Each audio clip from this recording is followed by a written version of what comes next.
Olá, meu amigo e minha amiga, seja muito bem-vindo ao canal Vida dos Santos. Já vai deixando o seu like, já se inscreve e ativa o sininho para que você receba os próximos vídeos.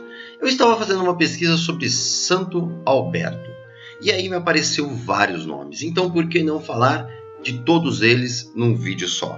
E vamos começar falando de um santo pouco conhecido, mas de uma santidade imensa. Santo Alberto Trapani ou Santo Alberto da Sicília. Ele que é o primeiro santo da ordem carmelita, foi também considerado patrono e protetor da ordem.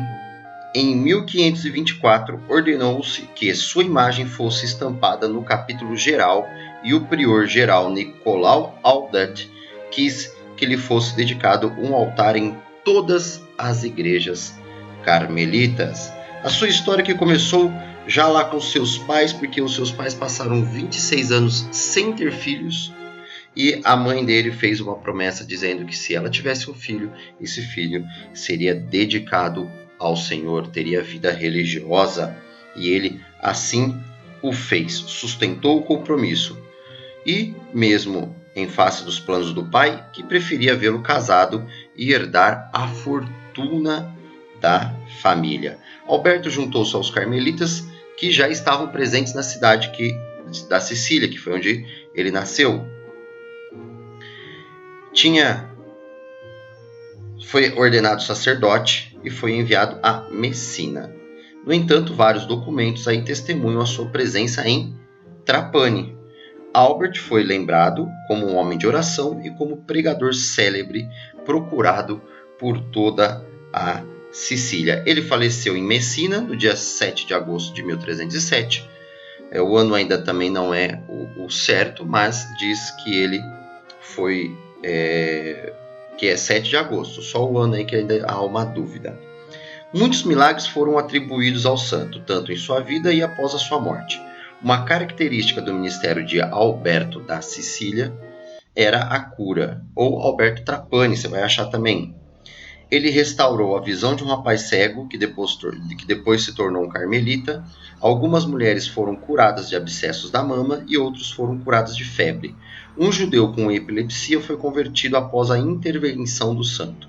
Bem como curas físicas, as lendas contam também as espirituais, e particularmente o seu trabalho como exorcista.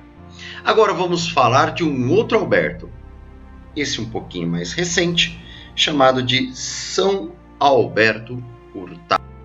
Ele que nasceu em Vina del Mar, no Chile, no dia 22 de janeiro de 1901. Aos 4 anos ficou órfão, experimentou a pobreza. Durante a sua infância, recebeu da sua mãe a fé e a coragem para continuar e, graças a uma bolsa de estudos, ele pôde frequentar o colégio dos jesuítas em Santiago. Trabalhou muito para sustentar a mãe e o irmão. Conseguiu formar-se em Direito. Com 22 anos, entrou no noviciado da Companhia de Jesus em Tilã, realizando o sonho de ser um jesuíta.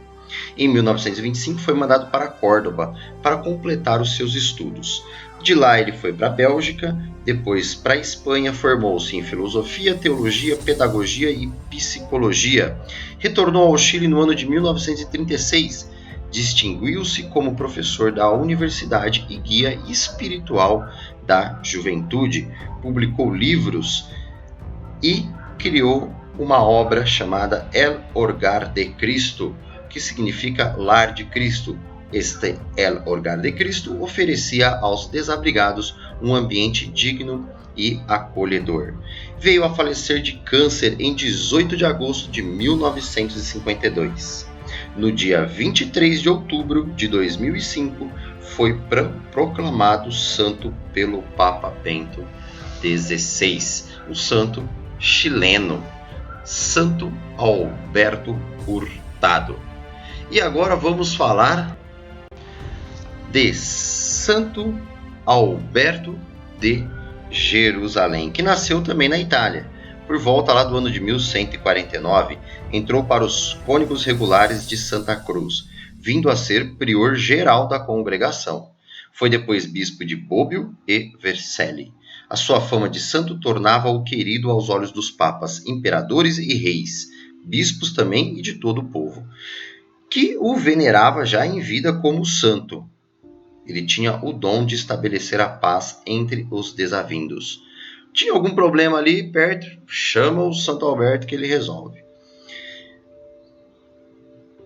Por morte do patriarca de Jerusalém, foram unânimes os bispos, príncipes e o povo em escolher para bispo de Jerusalém Santo Alberto.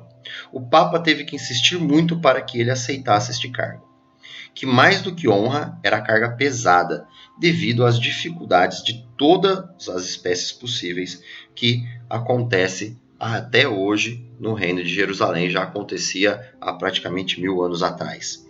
Embarcou para a Terra Santa no ano de 1205, sendo seu patriarca de 1206 a 1214.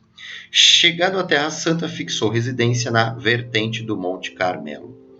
Brocardo, então prior dos Carmelitas, pediu ao patriarca Alberto que lhes desse uma norma de vida. De bom grado, Santo Alberto a escreveu, tornando-se assim no legislador da tornou-se o legislador da ordem. Por isso, apesar de não ter sido carmelita, a Ordem do Carmo o representa nas suas imagens vestido de carmelita e com a regra na mão. Lembra que a gente falou de Santo Alberto da Sicília, que foi o primeiro santo carmelita?